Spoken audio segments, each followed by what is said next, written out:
Hi, Mrs. Bosley students. This is Mrs. Delaney. I'm going to be working with you guys on your Lit Circle extension for the next 3 or 4 weeks. I am making this video because I'm out today. I have a sick daughter, and so I want to be able to get you guys started on your extensions, but I obviously can't be there in person, so video is the next best thing. You will need 2 things if you watch this video. The first thing you'll need is a piece of paper and a pencil or pen to take some notes, and you will need the rubric for the Lit Circle extensions because it has the standards that we will be talking about written down on it.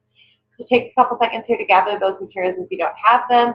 Go ahead, pause the video. If you do have them, continue on. The pause isn't that long, but I do want to give you a chance to grab those things.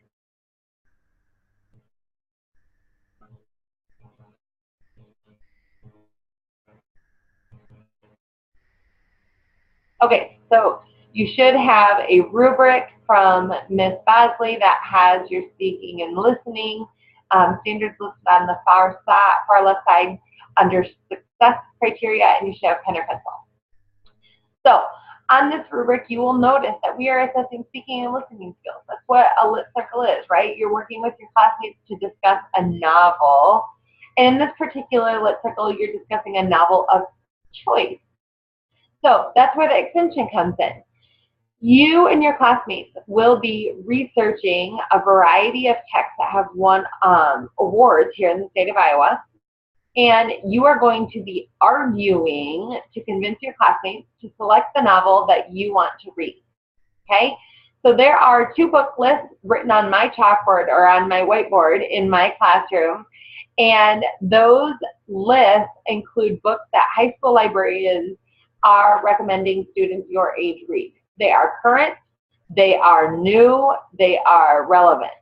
And your goal is going to be to pick 2 of them, actually. You're going to pick 2 of them to research and find points that you believe would convince your classmates that they should read that novel. So when you look on that standard list, the first one says that you come to class prepared and you use that preparation as evidence while discussing in class. This is exactly what you're going to be doing. For the rest of the day today, you are going to be researching books on that list to pick 2 of them and come up with detailed preparation evidence that you're going to use in class to convince your peers to read that book. So think about what awards has the book read? How long is it? What's the book about? Maybe it's relative to issues that you experience as a teenage student. Maybe it's considered a classic. Maybe this author has read or written other books that are popular with your peers. Maybe you want to look up book reviews from the New York Times or other major publication outlets. This would be all good evidence to have prepared.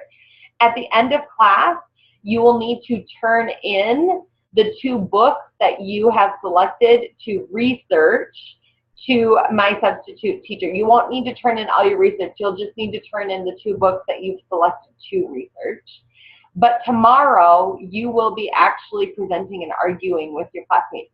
So make sure that you do come prepared tomorrow because you will be assessing on that. If you look below that first standard, the second one is about collegial conversation.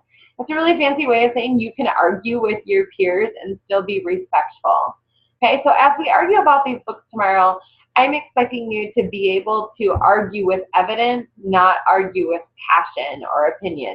So I'm expecting you to say things like, yes, I understand you really think that this book is going to be interesting. However, it's a love story, and I think that an action novel would be more exciting.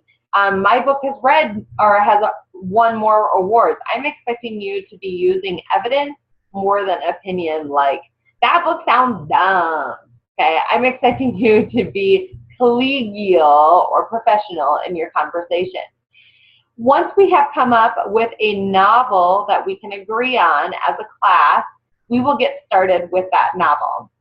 Now here's the catch. You only have to be reading this novel with at least 1 classmate.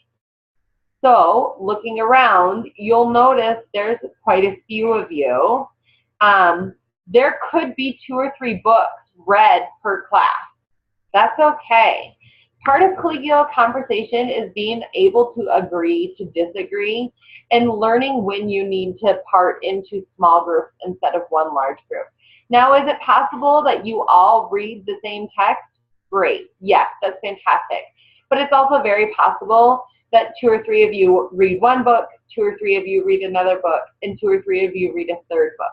That's fine too. I will be back tomorrow. I will look forward to listening to your discussions. And once we have those discussions complete, we will attend to the Media Center tomorrow and get those books checked out so we can start Lit Circles. If you have any questions, do not hesitate to give me a call. My phone number is 515-451-0066.